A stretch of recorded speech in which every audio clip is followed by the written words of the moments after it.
This is the example that we did not get to in lecture 6 that addresses how to make calculations when you have a body force on an axial load.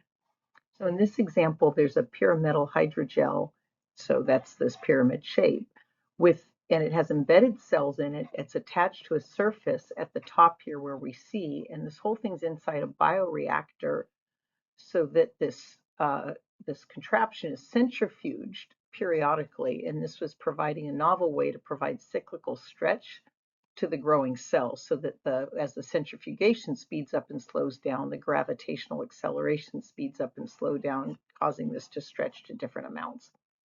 So your job here is to help the student performing these experiments pick a safe velocity for the centrifuge. And the information that we have, we're given the geometry of the hydrogel, the height here, and then it's got a square base with width and by width. And the density we're given, and we're given the density relative to buffer because this is embedded in a liquid, and so it's only the change in density compared to that buffer that determines the force on it. And then finally, we're given the ultimate tensile stress. We're not given other properties of the scaffold, which is not uncommon, that the only properties that may have been measured are tensile stress. And our question here is, what's the maximum gravity, G, that the hydrogel can be exposed to before it tears due to tension? And so put more simply, we have this condition here that we're showing, and we're saying a given a value of rho, and ultimate rho is the density, ultimate tensile stress, UTS. Our question is, at what G will the scaffold tear? And so again, given these questions being asked, what type of problem is this? And if you're listening to this, I'll give you a moment to think this for yourself.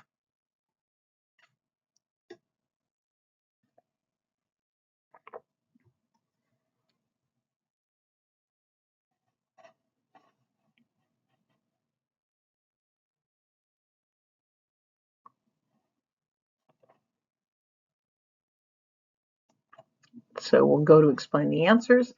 So this is a reverse problem because we're solving for G, which is part of the load, in order to get the outcome, which is that it's just at the point of failure. It's a failure or stress analysis problem because we're asking about stress for tearing. We're not asking about the deformation. And then it's a continuously varying bar, both because of the body force and that internal and the change in cross-sectional geometry.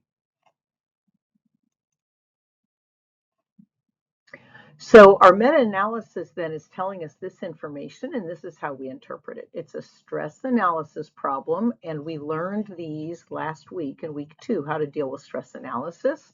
So we need to find the stress. The add to this on a full object is we have to find where the stress is highest for a stress analysis problem, which was new this week. And then once we do that, we realize from the description this is isotropic. We're only given the ultimate tensile stress. So we want to compare sigma 1 after doing stress analysis to UTS.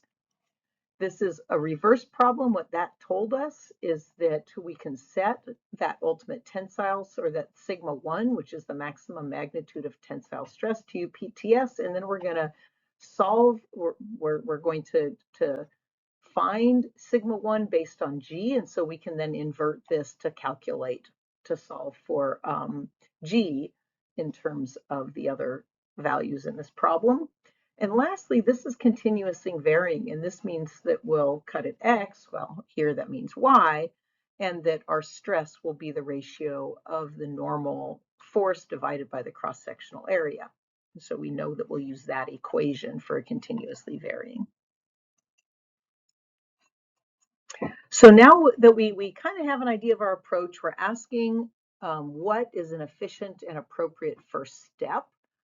And I realize I'm going to let you pause this video to think about this for a moment, and I'll just go straight to explaining it. But what's the first step that you can do of these choices that would be valid where you have the information you need already to make that step and it's getting you in the right direction.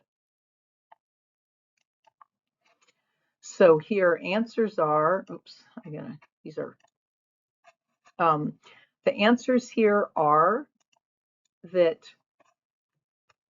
the next step is to make that arbitrary cut at y. So we could calculate the support reaction as the next step, but I did say what's an efficient step, and we don't need to calculate the support reaction because this will be easiest if we cut it and keep the lower half, because the only reason we need to calculate the support reaction is if we're keeping that upper half, which now instead of have a pyramid shape has like this cut pyramid shape that will be a little harder to calculate. So for efficiency, we're not even going to bother with the support reaction. And because we don't replace the distributed body force with the resultant force until after the cut, we can't do that yet. And we're not ready to calculate the stress everywhere on the scaffold because we haven't calculated the internal load yet, but we are ready to make the arbitrary cut at y. We're not ready to calculate elongation of the bar any more than we are ready to calculate the stress everywhere in the scaffold.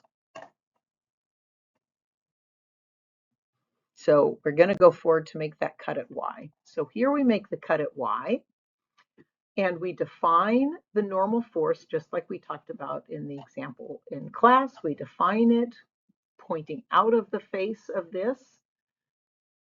And now our question is, how do we calculate that normal force? So we have a free body diagram here, but in this case, because we have a body force, it's a little bit invisible. And so what are steps we could use to actually calculate N of y?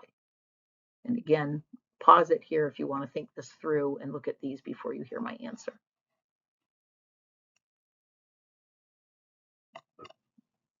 Okay. So choices you could make here.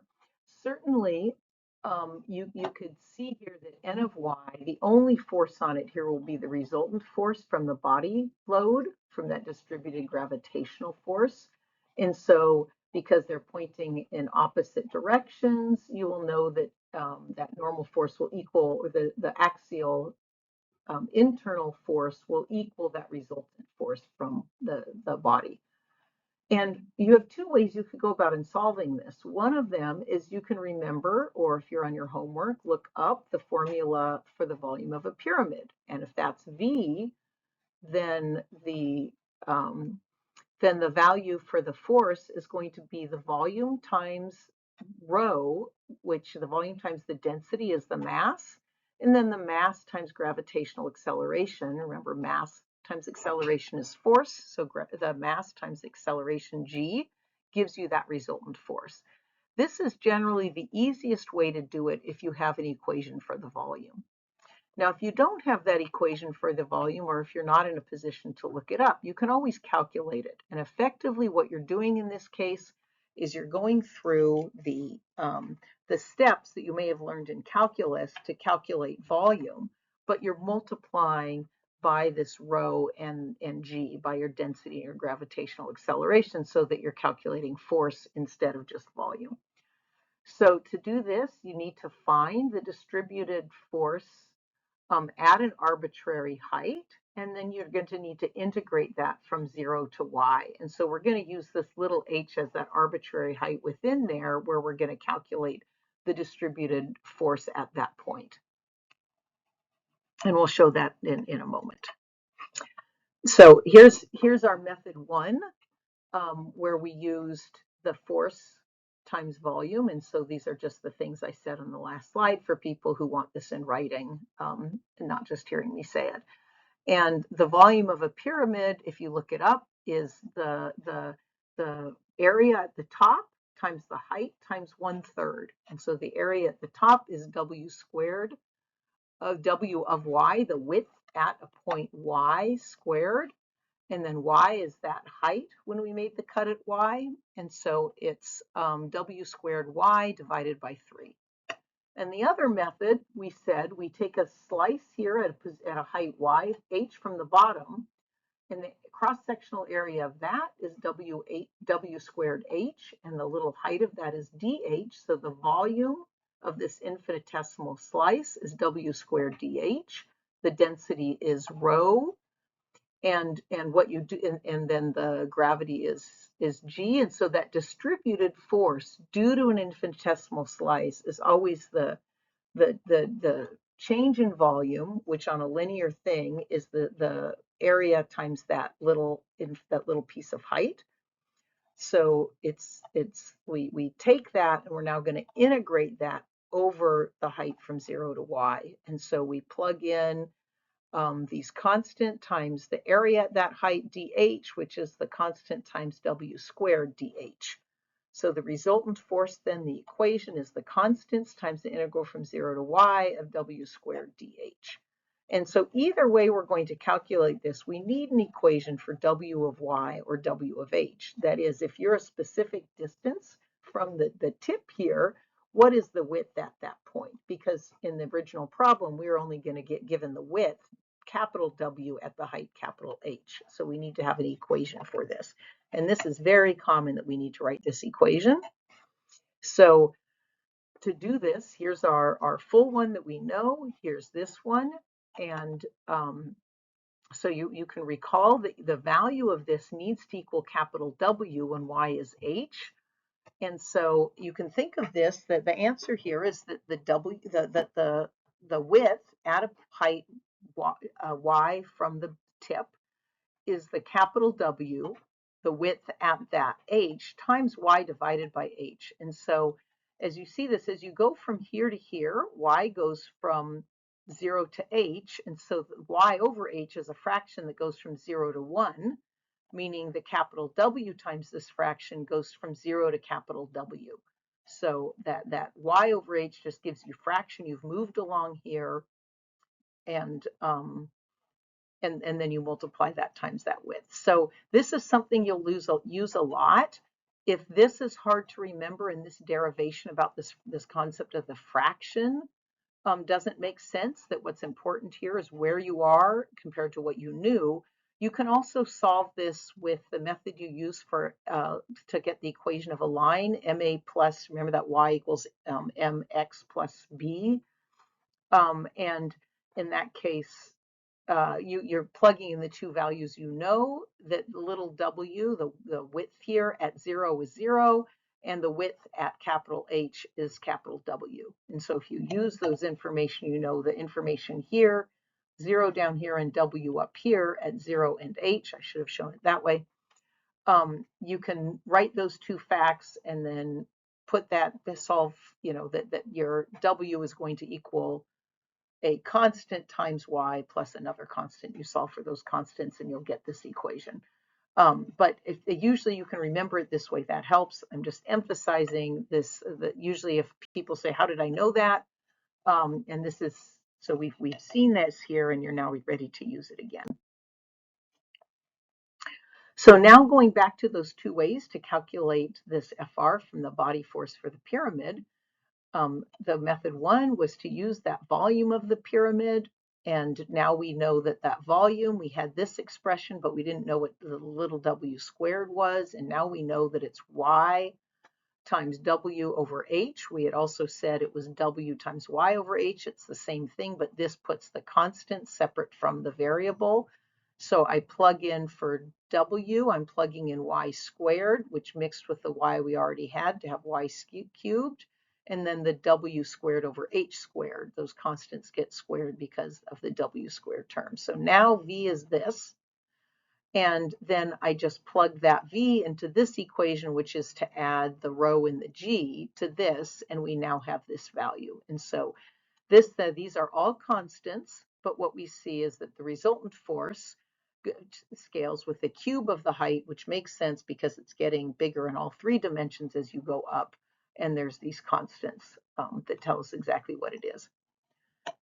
Now, if instead we had wanted to integrate that distributed force over the height, we had said the distributed force was this, but we didn't have a value for W of H. Now we have this, we plug this in, H times W over H, and so that pulls the W over H. Again, out here it was squared, so it's squared and we pull it out of the integral because it's constant. and we're left with h squared dh. So the integral of h squared dh is h cubed over 3. We'll calculate this from 0 to y because that was what we were doing, is integrating over the volume left after we cut at y. And so that resultant load now is just plugging in y for h, and then when we plug in 0, it's the whole thing 0, so nothing gets subtracted. We just have that resultant force. And you'll see, reassuringly, we got the same answer either way. So with this, you now know how to calculate using the integral method to calculate a distributed force that you're integrating over the height. And we had used that, the change in volume. You're integrating that change in volume by slicing the cross section, calculating what the area is as you move along it, and integrating that. Or if you know the volume of this thing, you can just jump straight to plugging in that volume here. And sometimes you need to do this proportionality trick to get the cross-sectional geometry and thus the volume. Okay, so we're almost here. We've calculated the resultant force, but we have a few more things to do. So why did we want this again? We've spent a lot of work. We've now tired, our brains are hurting, and we're going, wait a minute, why did I want to know all that in the first place? And so what do I do now? And this is the other reason that meta-analysis is really important, is you can now go back to it. It keeps you from getting lost in the middle of a problem. Remember, our question was the maximum gravity G the hydrovel could be exposed to, so we're trying to solve for G. The meta-analysis said we need to find the maximum stress to compare sigma 1 to UTS, and we said we would, because it was stress on a continuously varying, that we'd use this equation where we have sigma of y is n of y over a of y. So we now look at those things for the next step, and I'm just going to walk through these at this point instead of asking more questions. So this at y, what sigma of y? We'd said before, we noticed that n of y is equal to fr. You could just see that because they're equal and opposite. And so and we had calculated that value. So we have an expression for n of y, which, as expected, varies with y. We also have an expression for a of y, which is this w squared, and the little w squared, and remember that little w squared was big W over big H, quantity squared times y squared. So we plug those in there, and now we simplify this, and those w and h's cancel, 2 of the y's cancel, and we end up with the density times the gravitational acceleration divided by 3 times that height. So the stress increases with the distance from the tip, and that tells us it'll be greatest all the way up at the top where y is h. Now, you may have realized this to begin with and saved yourself some trouble. I said at the beginning of this that it may not be obvious because they're both varying, n and a are both varying, that I wasn't comfortable until I got to this saying that this increased more with y than this did, so it would be at the top. So without being comfortable making that statement, I wanted to calculate it everywhere. But now I know that we plug in, this is the equation for stress, we plug in y as h to get maximum stress, and we get rho g h over 3. And so we now have a value for that maximum stress. So our next step is to compare that value, that we need to do stress analysis and compare it to our ultimate stresses. So stress analysis means we find sigma 1. Now, in this case, we're already in uniaxial stress, so this is trivial. Sigma 1 is equal to sigma y because we're in uniaxial stress, and moreover, we know that sigma y is tensile. And so sigma 1 was the same as sigma y. We're just comparing that to UTS, but I'm doing this step to remind you that you do need to do stress analysis. You don't, because sometimes your stress is in a different orientation than what we're looking at here. And so you don't want to just compare whatever you have to that. Sometimes there's nothing to compare with, or in this case, we weren't given tensile stress. If there was a tensile stress, we'd have to compare it to. So we set these equal, the sigma 1, we set equal to UTS, and then we solve for G as a function of UTS, and that's what we get, that it's 3 times the ultimate tensile stress divided by the density times the height. And now we can just plug in the values for the height and for the density, or that relative density to buffer that we are given, and the value for the ultimate tensile stress we are given, which was 2 kilopascals. And also, to solve this, we're going to remember that a Pascal is a Newton per meter squared, a Newton is a kilogram meter per second squared, and so a Pascal can also be written as kilogram meters per second squared, which will help in this case because we're comparing it to things at the bottom that are in terms of kilograms and not in newtons. So we plug in all of this stuff, we simplify, we cancel out the terms that cancel here and end up with 600 meters per second squared. You might remember that gravitational force on Earth is about 10 meters per second squared. So this is about 60 times Earth's gravity that you could put this up to, which would be stretching this pretty significantly compared to when we turn the centrifuge down. And so there's a lot of room to work with there to stretch and relax this without failing it, without causing it to fail. And that's the summary of this problem. That was what we were asked to find, was the maximum value of G to keep it from failing.